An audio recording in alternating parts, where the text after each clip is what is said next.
Brother-in-law hid a creepy "I love you" note in a gift, and then my mother-in-law tried to get me to live with him while my husband was recovering from a car accident. Back in college, I attended the same institution as my now husband, Ethan, and his older brother, Liam. Liam was a year ahead of us. The funny thing is, I actually met Ethan because of Liam. I had a small, harmless crush on Liam, like a lot of girls did. Liam had a reputation. Everyone knew him as the playboy type.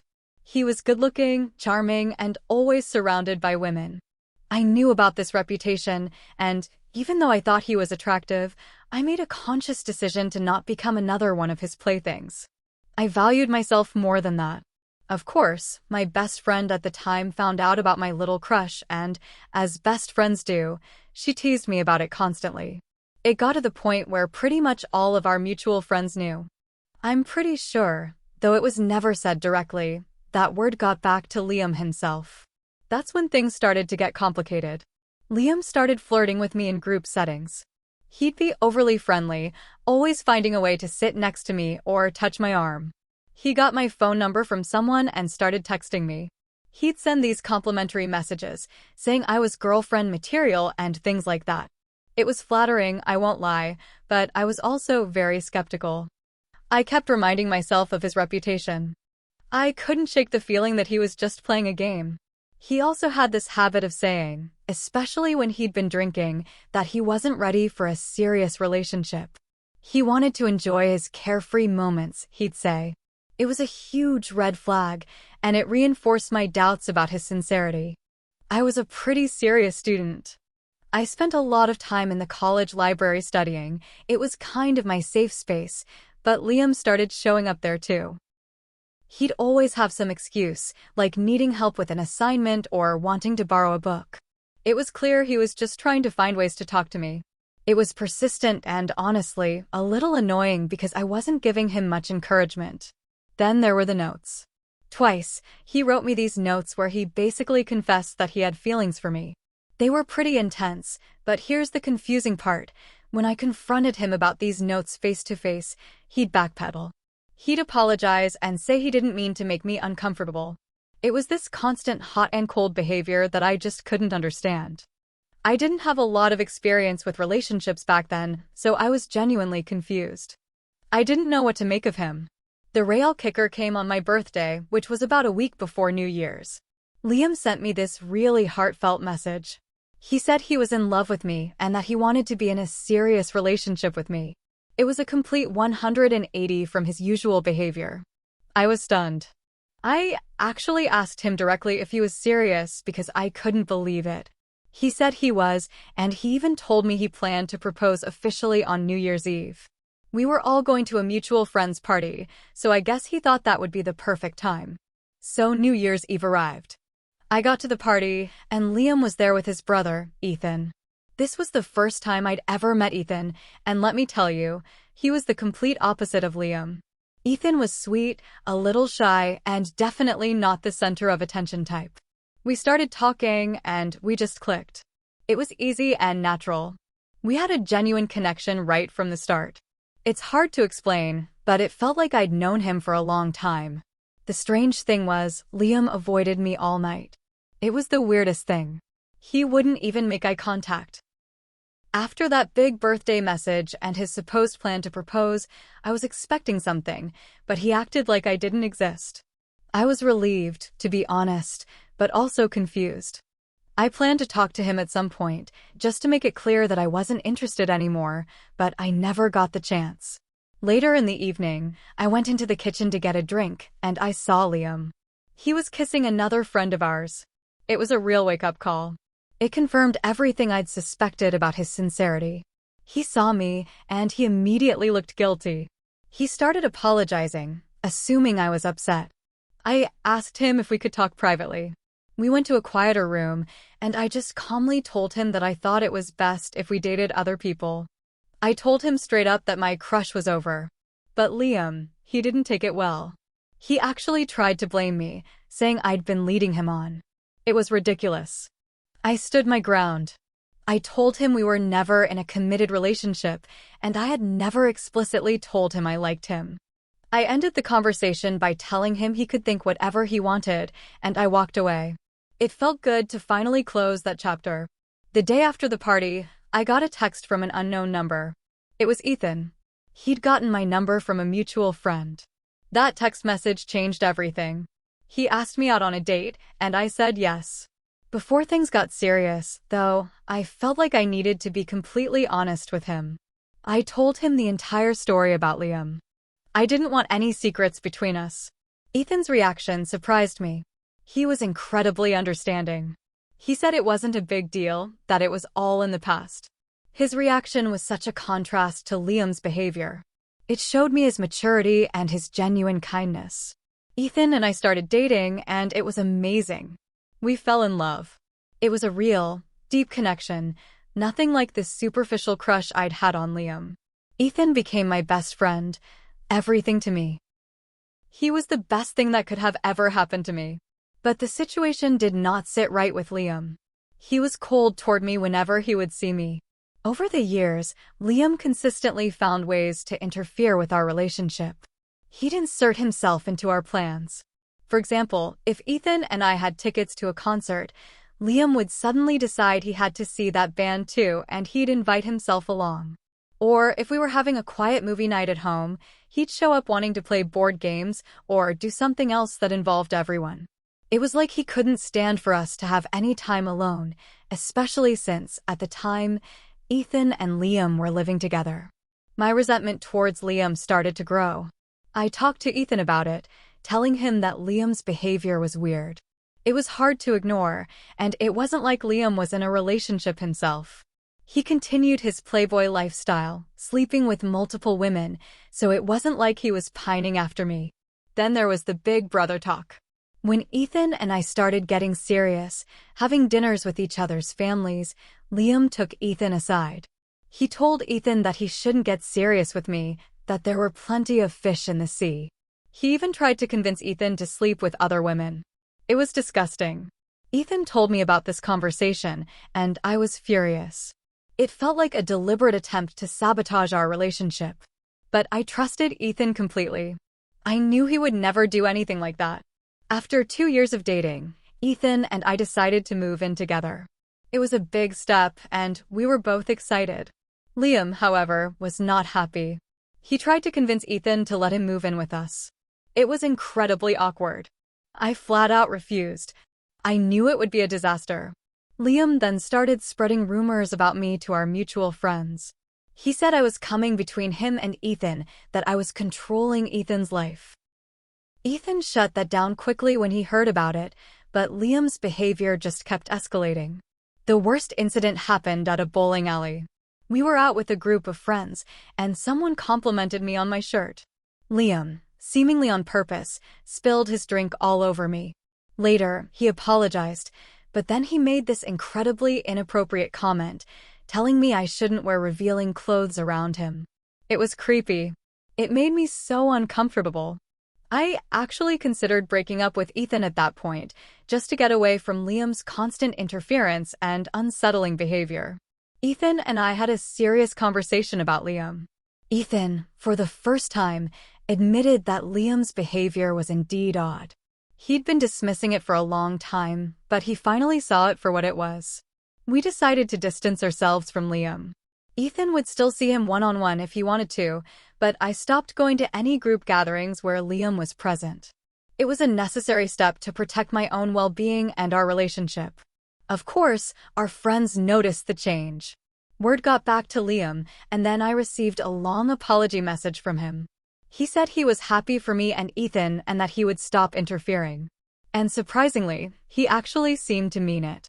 He stopped making me uncomfortable. We had a period of relative peace. Ethan and I got married. It was a beautiful day, a celebration of our love. But even at the wedding, there was a small red flag. Liam was Ethan's best man, and during his speech, he made a reference to his past crush on me. He framed it as a sacrifice he'd made for his brother. Everyone laughed, thinking it was a sweet gesture, but I was mortified. It felt like he was bringing up the past in a way that was inappropriate and unnecessary. Ethan didn't seem bothered by it, though, so I decided to let it go. I didn't want to cause any drama on our wedding day. Liam turned 30, and his family started putting pressure on him to settle down. His parents kept urging him to find a serious partner, but he always laughed it off. Ethan confided in me that he found it genuinely strange that Liam had never been in a serious, committed relationship. He said Liam was a good-looking guy, had a good job, and was generally a fun person to be around. Ethan tried to talk to Liam about it, but Liam just brushed him off. 2 years ago, Ethan threw me a small birthday party. Liam gave me a large, expensive-looking gift. He specifically told me to open it later, away from everyone else. That immediately felt suspicious. I agreed, and we moved on to other presents.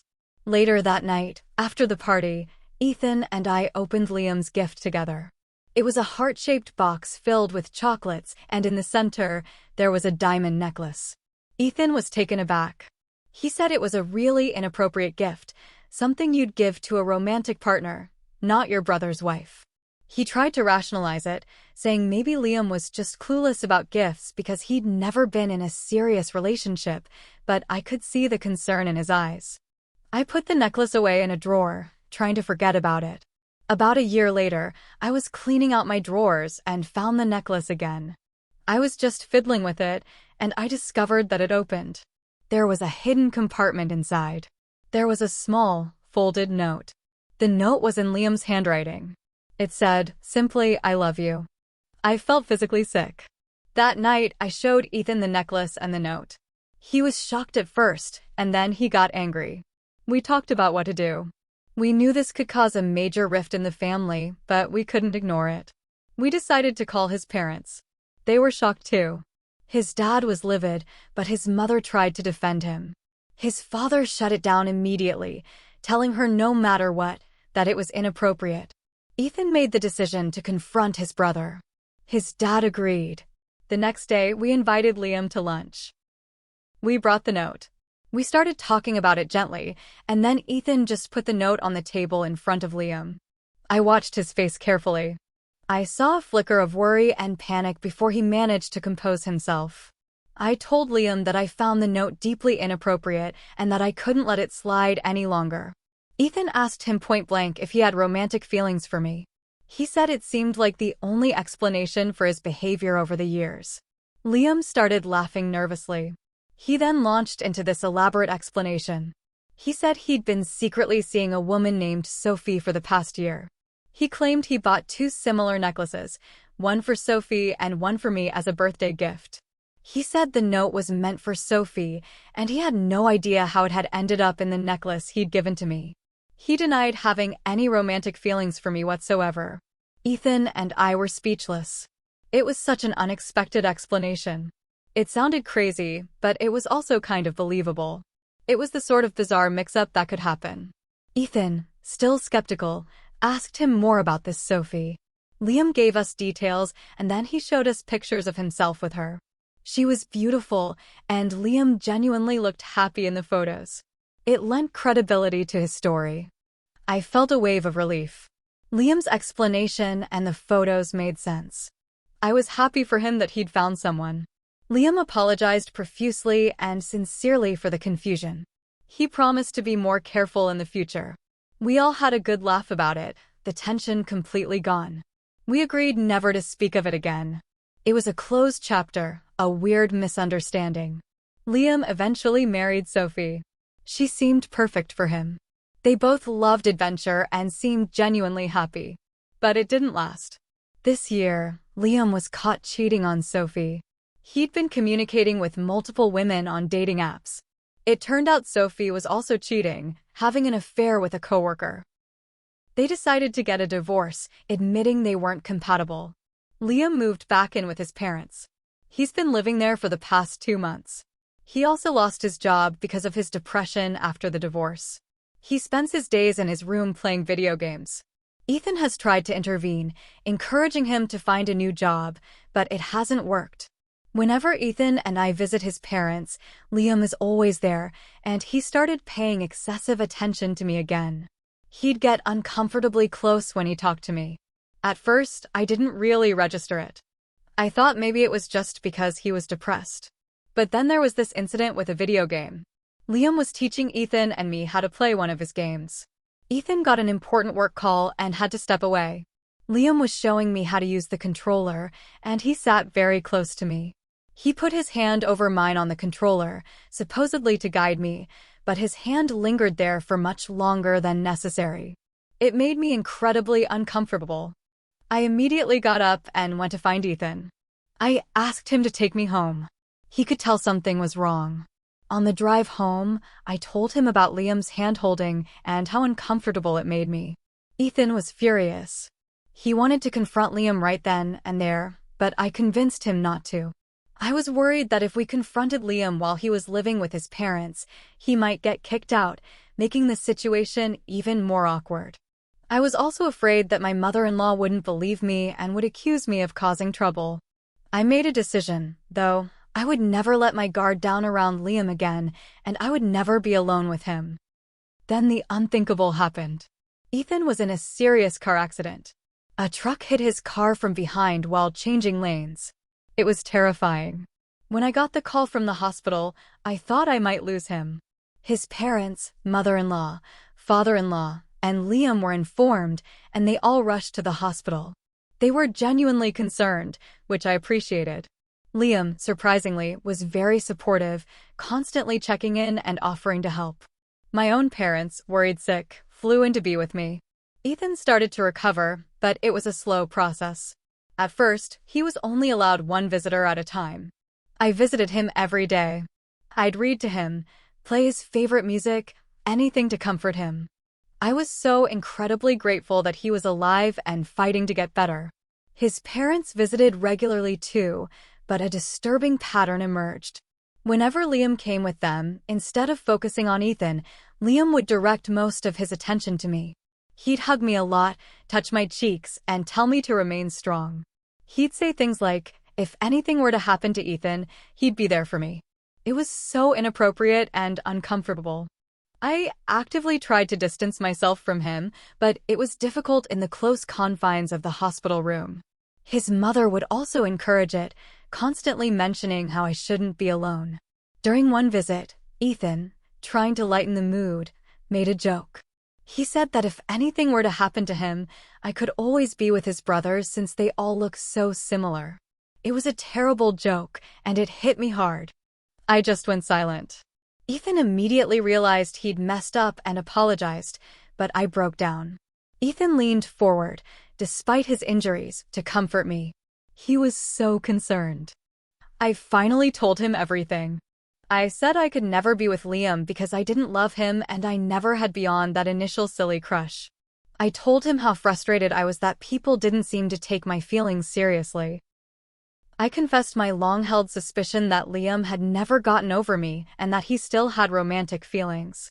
I told him about Liam's inappropriate behavior during the hospital visits, the touching, the comments, and I also told him that I believed my mother-in-law was aware of Liam's feelings and was actively enabling his behavior, turning a blind eye to it all. Ethan apologized sincerely. He realized how much I'd been holding in, how much of a burden I'd been carrying. He admitted that he too had long suspected that Liam had feelings for me, but he'd given his brother the benefit of the doubt for far too long. It was a huge relief to finally be on the same page. After a moment, Ethan came up with a plan. He said we needed to expose both Liam and his mother, and we needed concrete proof. The plan was for me to call my mother-in-law and ask for financial help with the medical bills. The idea was this: if she genuinely cared about both her sons equally, she'd offer to help without hesitation. But if she hesitated, made excuses, or attached conditions to her help, it would strongly suggest she was aware of an underlying issue. I agreed to the plan. The next day, I met my mother-in-law in the hospital cafeteria. I started by talking about how expensive the medical bills were, how worried I was about the financial strain. To my surprise, she immediately and unconditionally offered to pay the bills. I felt a moment of relief. Maybe I'd been wrong about her. But then she dropped the other shoe. She said that I should move in with her and her husband and Liam until Ethan fully recovered. She said I shouldn't be alone in an empty house during such a vulnerable time, and then she added, crucially, that Liam was lonely and missed his brother, implying that I could provide him with company. I felt sick to my stomach. The implications of her words were clear and disgusting. She wasn't just offering help. She was trying to create a situation where Liam and I would be living together. She, seemingly oblivious to how inappropriate her suggestion was, went on to further suggest that Liam and I could possibly work on a friendship and how we are similar. She followed up with proposing I could get with him until Ethan got better. I got up from my seat. I thanked her for her honesty and then revealed that I'd been recording the entire conversation on my phone. I told her I was going to share the recording with Ethan, that her plan was exposed. Her face went white. She started to panic, trying to backtrack. I accused her of knowing about Liam's feelings and actively encouraging them. She tried to calm me down, saying that falling in love is not a crime. She tried to justify her actions by saying she knows when her sons are in love and that Liam rightfully deserved me because he loved me first. It was an incredibly entitled and delusional thing to say. I told her I would let her husband know of this and have Liam kicked out. I walked away. I refused to engage with her any further. I was disgusted and heartbroken. I had the proof I needed. I was really anxious and scared to share this with Ethan, though. Update 1. Hey Reddit, thanks for all the comments and support. It's been helpful to read your perspectives while I'm here at the hospital with Ethan. It's given me some strength to deal with all of this. Once he's out and safely home, I'm going to follow his lead on whatever he wants to do, but I'm definitely going to be open and honest with him about everything. I wanted to address a few things that came up in the comments. Some people suggested that I might have encouraged Liam's feelings in some way. I want to be clear, I did not. My initial crush on Liam was a typical, fleeting college thing. When I realized he wasn't my type and that he was playing games, I respectfully told him I wasn't interested. Yes, I ended up falling in love with his brother, which I know isn't ideal, but it happened. I shouldn't be blamed for that. Ethan is the man I married, the man I've remained loyal to, and the man I hope to have a family with. I love him deeply. There's no part of me that has ever wanted to be with Liam beyond that initial superficial attraction. Also, some people asked about the financial situation. We never actually needed help with the medical bills. We both have good jobs and good health insurance. Asking for financial help was a plan to test my mother-in-law's reaction, to see what she would say and do.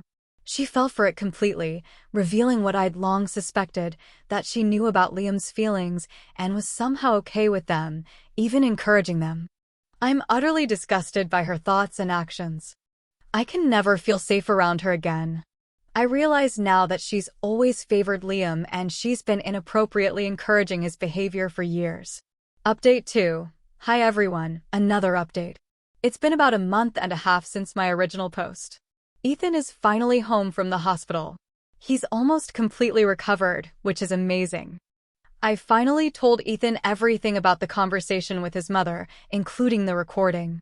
I waited until he was home and settled because I didn't want to stress him out while he was still recovering. His initial reaction was laughter.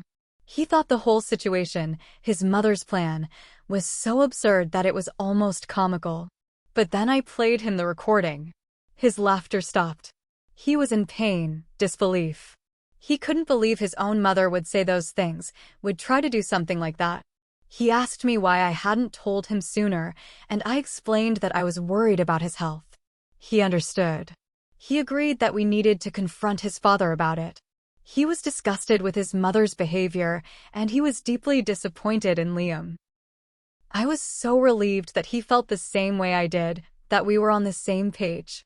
We decided to talk to his father-in-law, the next day. I was nervous about it, to be honest. This whole situation is so emotionally charged. Update 3. In just 1 week, our lives and the lives of my mother-in-law and Liam have been completely turned upside down. Ethan spoke to his father about everything. His father's first reaction was to apologize to me. He said he considered me as much his daughter as Ethan was his son, and I should never have hesitated to come to him with my concerns. He apologized on behalf of Liam and promised that Liam would never bother me again. He was so supportive and understanding, it meant the world to me. After the phone call with Ethan, my father-in-law immediately confronted Liam, who was still hiding in his room. He screamed at Liam. My father-in-law is a big guy, 6 feet 2 inches and an army vet, so I can only imagine how intimidating that must have been. He ordered Liam to leave the house. He basically disowned him for his actions. My mother-in-law tried to intervene to defend Liam, as usual, but my father-in-law delivered a scathing rebuke to his wife. He told her he was ashamed and disgusted by her outrageous plan and her enabling of Liam's behavior. He accused her of failing as a mother by allowing Liam to become such a pervert. It was harsh, but honestly, I think it was justified. He didn't stop there. He told my mother-in-law that she had to leave the house with Liam. Both mother and son are now effectively homeless. They're living in a motel. Both Liam and my mother-in-law have sent me multiple messages over the past few days. They're blaming me for the fallout with my father-in-law, accusing me of breaking up the family. My mother-in-law has been desperately trying to reach out to my father-in-law, begging for reconciliation. He's given her an ultimatum. She has to go to therapy to understand why she thought it was acceptable to encourage her son to pursue his brother's wife. Only if she goes to therapy and shows genuine remorse will he even consider letting her back into his house. Liam called Ethan, begging for forgiveness, but Ethan expressed his profound disappointment in Liam. He told him he was ashamed to have him as a brother. He warned Liam that he must never contact me again, or we would pursue legal action for harassment.